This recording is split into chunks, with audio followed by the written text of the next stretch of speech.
네, 오늘은 매일 성경 순서에 따라 사사기 20장 1절부터 7절까지 말씀을 함께 다루고자 합니다. 오늘 우리가 함께 살펴보고 있는 사사기 20장에는 19장부터 시작해서 한 레위인의 이야기가 등장합니다. 그런데 이 레위인이 겪은 사건은 입에도 함부로 올리기 힘들 정도로 잔혹하고 무서운 이야기가 기록되어 있습니다. 도대체 왜 이런 이야기가 성경에 기록되었는지 의문이 들 정도로 우리는 당혹스러운 사건을 접하게 됩니다.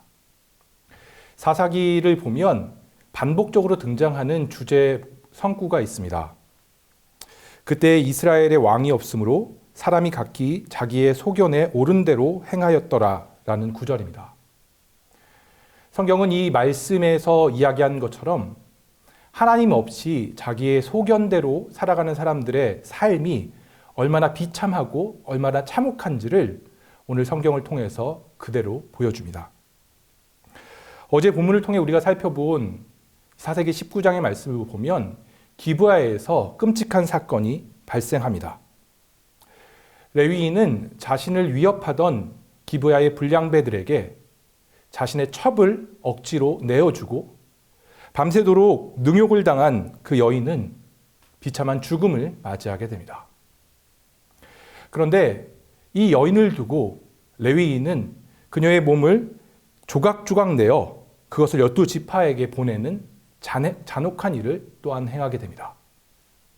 그리고 오늘 우리가 살펴볼 20장 말씀에는 그 레위인의 행동으로 인하여 분개한, 그리고 그가 무슨 일을 했는지에 대해서 궁금해하는 이스라엘 백성들이 들고 일어나 한 장소에 모인 것을 보게 됩니다. 오늘 본문 1절은 이렇게 이야기합니다. 이에 모든 이스라엘 자손이 단에서부터 부엘세바까지와 길르앗 땅에서 나와서 그 회중이 일제히 미스바에서 여호와 앞에 모였으니. 성경은 이스라엘 자손이 단에서부터 부엘세바까지 그리고 길르앗 땅에서까지 나와 미스바에 모였다라고 이야기합니다. 단은 이스라엘의 최북단이고 부엘세바는 최남단을 의미합니다. 단에서부터 부엘세바까지라는 표현은 성경에서 이스라엘 전체의 영역을 이야기할 때 자주 사용되는 표현입니다. 우리말에도 아주 비슷한 표현으로 백두에서 한라까지라는 표현을 생각하시면 됩니다. 또한 길르앗 땅은 이스라엘 족속이 요단강 동편에서 얻었던 기업을 이야기합니다. 다시 말해 온 이스라엘에서 백성들이 모여 지금 미스바에 모여 있습니다. 본문 2절을 살펴보면 이스라엘 모든 지파의 어른이 모였다라고 이야기합니다.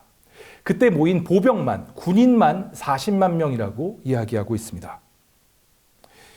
이스라엘이 이렇게 하나 되어서 모이는 것 자체가 사실 처음입니다. 그리고 이렇게 모인 수많은 회중 앞에서 레위인은 자신이 겪은 억울함, 자신의 분노를 표출합니다. 본문 4절은 이렇게 이야기합니다. 레위 사람 곧 죽임을 당한 여인의 남편이 대답하여 이르되 내가 내 첩과 더불어 베냐민에 속한 기브아에 유숙하러 갔더니. 지금 그 수많은 회중 앞에서 레위인은 이렇게 이야기하고 있습니다. 내가 내 첩과 더불어 베냐민에 속한 기브아로 유숙하러 들어갔더니. 근데 여러분 조금만 생각해 보면 지금 이 이야기는 이것 자체가 말도 안 되는 이야기입니다. 구별된 삶을 살아야 하는 레위인이 자신에게 첩이 있었고 그 첩과 함께 기브아에 들어갔다라고 이야기하고 있습니다. 여러분 만약 이 말씀을 전하는 제가 여러분에게 나에게 너무 억울한 일이 있었습니다.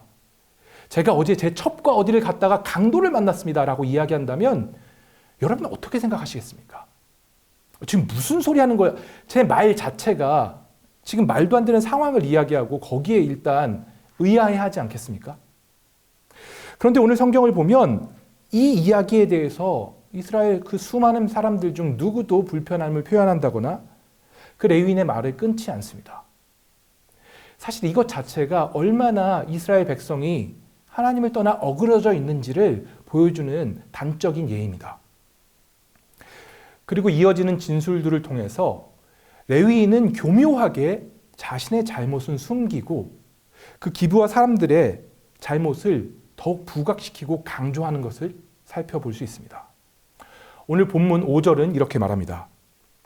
기브와 사람들이 나를 치러 일어나서 밤에 내가 묵고 있던 집에 에워싸고 나를 죽이려고 하고 내 첩을 욕보여 그를 죽게 한지라. 레위인은 지금 그 기브와 사람들이 자신을 죽이려고 했다라고 이야기합니다. 사실 앞서 19장 본문을 보면 이 부분을 묘사하며 기브와 사람이 아니라 그 기브와의 그 성읍의 불량배들이 이런 행동을 했다라고 분명히 기술하고 있습니다. 하지만 지금 레위인은 이 사건을 묘사하며 그 불량배들을 그저 기브와 사람들이라고 일반화해서 이야기하고 있습니다. 또한 기브와의 그 불량배들이 처음 관심을 가졌던 것은 그 자신의 첩이 아니라 레위인 자신이었고, 자신이 자신의 생명을 부지하기 위해 억지로 자신의 첩을 끌어내어 그들에게 주었다라는 이야기는 하고 있지 않습니다.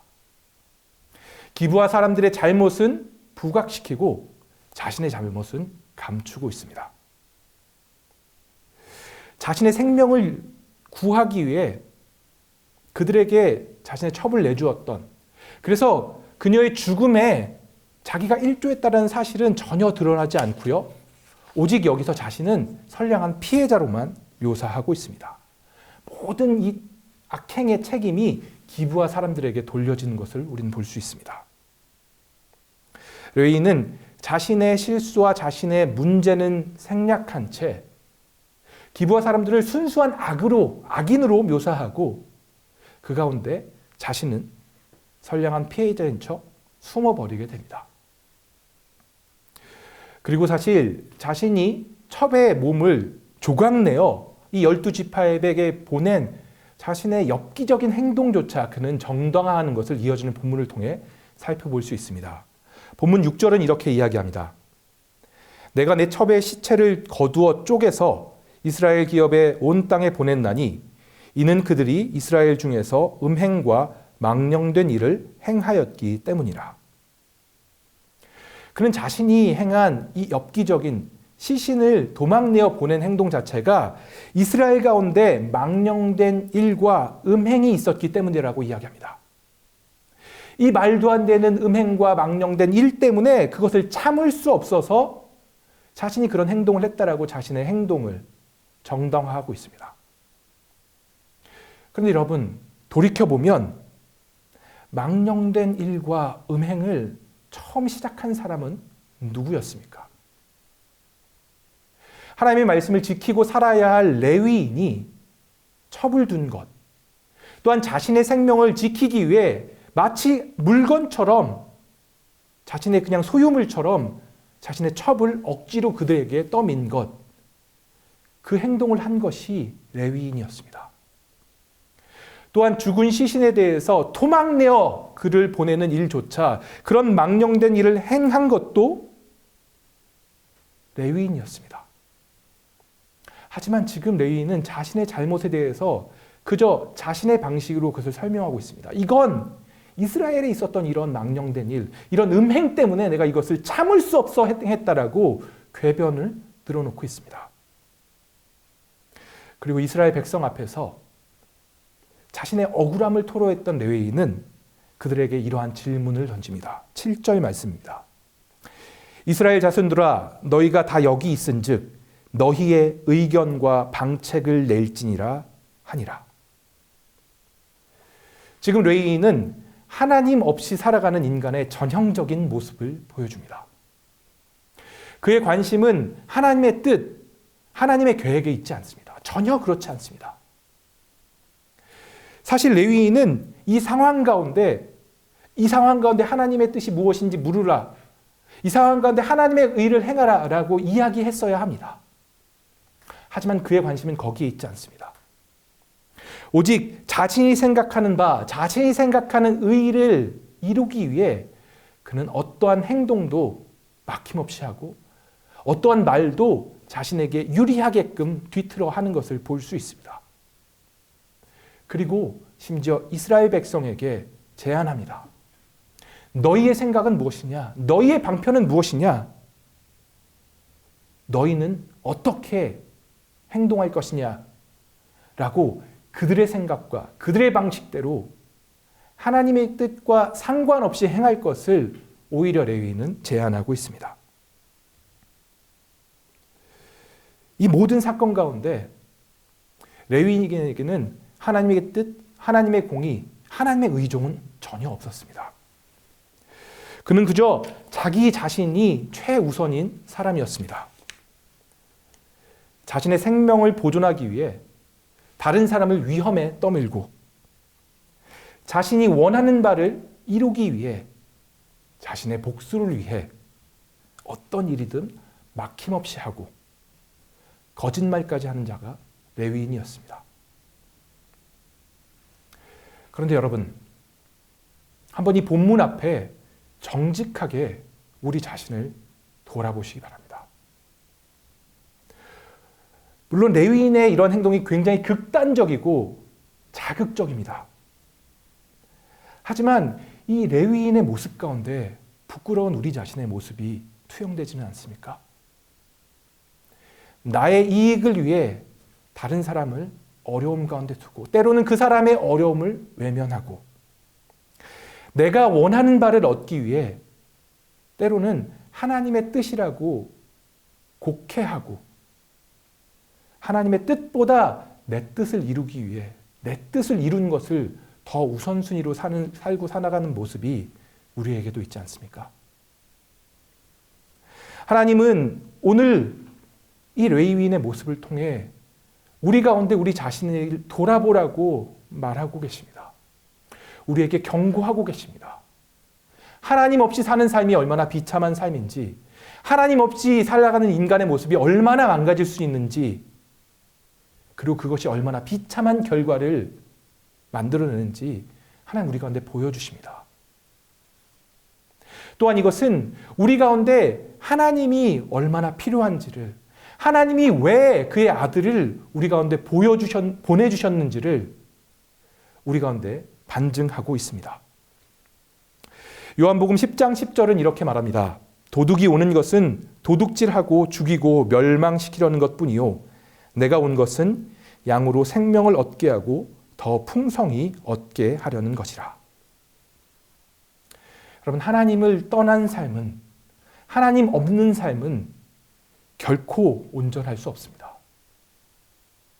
오늘 레위인의 삶에 나타난 일들이 하나님을 떠난 우리의 삶에도 동일하게 나타납니다. 그리고 하나님은 우리 가운데 말씀하십니다. 너희가 나를 떠나서는 온전할 수 없다. 너희가 나를 떠나서는 비참한 삶을 살 수밖에 없다. 그러니 나의 안에 거하라. 혹 우리 가운데 하나님을 벗어나 무너진 모습이 있으면 하나님은 오늘 우리가 돌이켜 하나님 앞에 회개하고 다시 하나님께로 돌아오길 원하십니다. 하나님 없는 삶 가운데 희망은 없습니다. 여러분, 오늘 우리의 삶 가운데 이 레위인의 모습을 통하여서 보여지는, 전달되는 하나님의 엄중한 경고에, 이 레위인의 모습을 통해서 비춰진 인간의 비참한 모습에 우리가 하나님 앞으로 다시금 돌아오는 깨달음이 있기를 바랍니다. 하나님, 우리가 하나님과 함께하길 원하십니다. 하나님 없는 삶은 우리 가운데 우리가 아무리 우리의 삶을 계획하려 할지라도 하나님을 떠나 우리는 비참한 결론에 이를 수밖에 없습니다. 오늘 우리가 다시금 하나님께 돌아가고 우리 삶 가운데 있는 죄의 모습을 그대로 두는 것이 아니라 하나님께 회개하고 끊고 하나님과 관계를 회복하는 일이 우리 삶 가운데 있기를 축복합니다. 오늘 우리의 삶 가운데 우리가 어디에서건 하나님과 동행하며 하나님의 인도하심 가운데 그분이 이끄시는 풍성한 삶을 누리게 되기를 주님의 이름으로 축원합니다.